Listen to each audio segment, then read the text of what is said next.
Hello and welcome to The Horticulturalists. And if you enjoy what you see, please subscribe, and we post once a week. And you can keep up to date with our epic adventures. Mr. Ryan, Yes? it is autumn. The birds are singing, the leaves are falling. What is before us? Well, this is a weeping Japanese maple, so botanically known as Acer palmatum dissectum. Acer palmatum dissectum. Yeah. Palmatum. Meaning palm-shaped. I was going to say, it sounds like a palm. And dissectum, of course, because it's very dissected. So, a palm-like leaf that is dissected. Yeah. And I am almost a native Latin speaker by now. Oh, no, you're getting there, you're getting there. Now, weeping maples, as they're commonly known, Yep. come in a range of different varieties. There's green-leafed ones, there's burgundy-leafed ones, there's extra droopy, weepy ones, Yep. there's more horizontally type ones. Yep. And the one we're standing next to is Acer palmatum dissectum green globe, Green globe. which is green in the summer, never looks like a globe, so I don't quite understand the name, but anyhow, that's what it is. And not the most romantic of names, No. but never mind. But it could have been Germain's gyration, which is another variety. Germain's gyration? Yeah. No. Yes, I promise you, there is a weeping maple called Germain's gyration. That is vaguely obscene. I It think we is. should, let's move on from Germain's gyration. Now, I love Japanese maples. Yeah. Talk me through the process, because this is a grafted example. Yes. So why is this grafted? What's the principle? What's happening here? Well, the point is that if you don't graft it onto a standard, you end up with a ground cover. So you graft them onto an ordinary upright Acer palmatum, Right. at whatever height you want them to be. Right. My grower tends to graft them at about chest height because he doesn't have to reach up or bend down. Right. But you can buy them at different heights, so you can get them at different levels. And the height you buy it at is more or less the height it's going to be. It will build fractionally in height above it, but most of its growth will then be in an outward and downward direction. Out and down. Yeah. So the top bit is a naturally occurring variety, is it? So Seedling that came up as an interesting variant, and then it's been grown as a cultivar ever since. now I noticed then further up in the garden over there is one that's not been grafted. Yeah, it's one that was grown on its own roots, Yeah. and so it's spread out as a ground cover. So it will give people the idea of what would happen if you bought a short one. So in terms of usage though, the ungrafted one, the ground cover, is just that. It's a ground cover shrub. Exactly, and it will go through its different colour phases just like one on a standard would do. Yeah. And I have to say something that is going to sound very obvious when you think about it. Okay, but I'm ready. Yeah. When you buy one of these, I regularly get people who come into the nursery and they go, oh, that's the right height. They take it home, they plant it in the ground, and it drops about half a metre because they don't take into consideration the pot. Yeah. Elevation. Yeah, so unless you're going to repot it into another pot, you have to take that into consideration when you're buying one. Okay, let's talk climate. Now, I think acers generally are on the more sensitive spectrum in terms of sunlight and water. Yeah, That right? So they say. I mean, they're certainly very cold hardy, so you can grow them in Northern Europe, you can grow them in England, anywhere. So cold is never an issue with the acers as a rule, Right. and certainly with the palmatum Because types. they're a Japanese native? Yeah, they're Hence Japanese. the name, Yes, Japanese maple. Funnily enough. Yeah. It doesn't always follow through though. No. You know, African Exactly. marigolds Laugh not. come from Mexico, so there you go. And they're more heat tolerant than most Australians give them credit for. They'll tolerate full sun, although having said that, if we get one of those 45-degree days with a howling northwesterly, they will in fact burn. So The best of us. yeah, well, exactly. But if you take them out of the real heat, once their root system is established, they're incredibly drought tolerant. So That is a huge surprise, because I always thought they were a little delicate in this climate, and in we're in Stevens Nursery, which is relatively elevated, Yeah. so cooler. I always thought that, say, in Melbourne or Sydney, they would really struggle. They'd need to be sheltered from sun, but no. No, and in fact the burgundy leaf varieties, those that come out in the spring as burgundy leaves, need a bit of sunlight to keep the colour in the foliage. If you put them in too much shade, they will either go green or create a black hole in the garden because you can't see them. You need light on them for the burgundy leaves to show up. Right. So they do need some sunlight.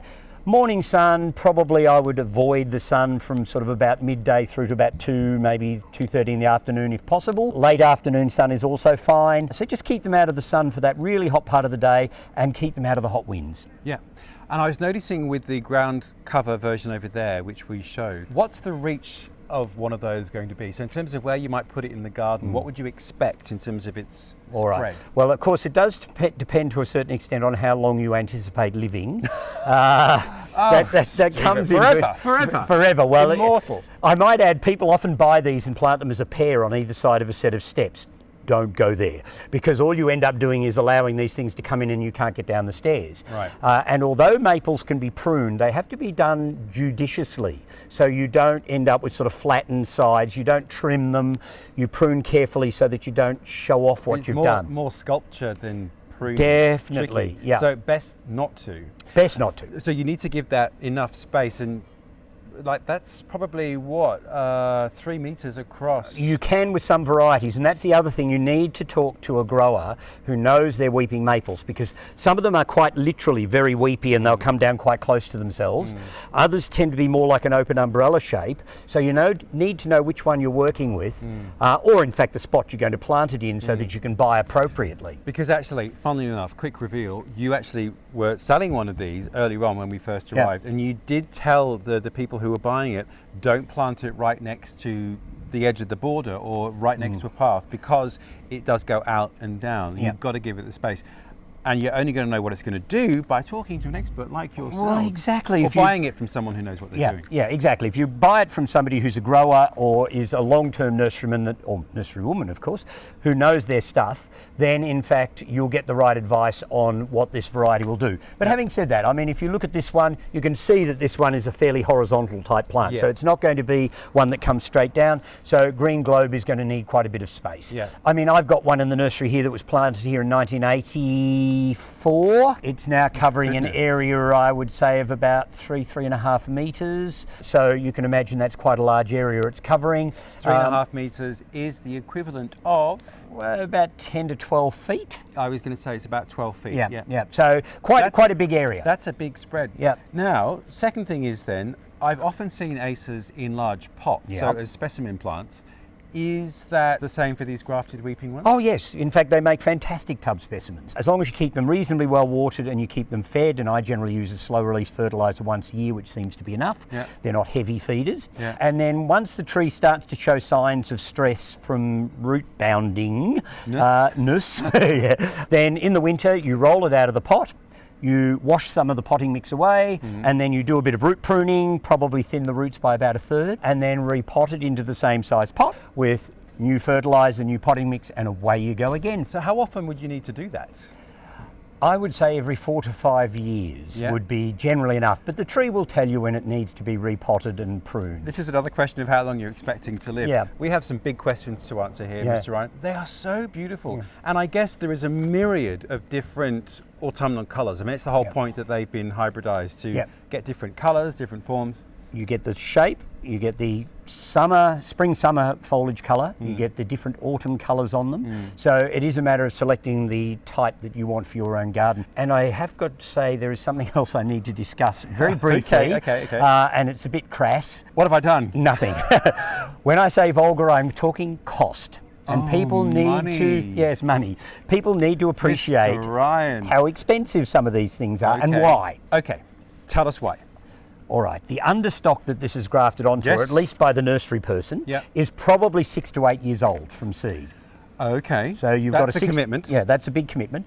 Then you graft the top in. Now a plant like this, which Mm-hmm. has got a nice wide spread on it, it's had 2 grafts put into the top, so Yeah. that's an insurance policy in case one gets broken or damaged. And the top would be around about 5 years from when it was actually grafted. Right. So you're looking at about a 10-year commitment. So the bottom line is, I guess, you've got to understand that they're not cheap. I was going to say, what all this is code for is they're expensive. Yeah. But rightly so. I mean, there's a lot of Yeah. time, love, In fact, and I knowledge. never say expensive, because What do you say? expensive would denote that there's that they aren't the right price, that they're too expensive. I just say they're worth what you pay for them. Oh. So you do have to spend a little more, but wouldn't you rather have something special like this in your garden? Well, absolutely. They really are stunning. Yeah. And the fact they can grow in pots, the fact you can control them in that regard, move them around, take them with you if you move. Exactly. So there you go. There is that as well. So just remember, if I was your plumber, I'd be charging you a lot more per hour than you're Okay, paying for and one this of is these. a lifetime of pleasure, because we're going to live long enough to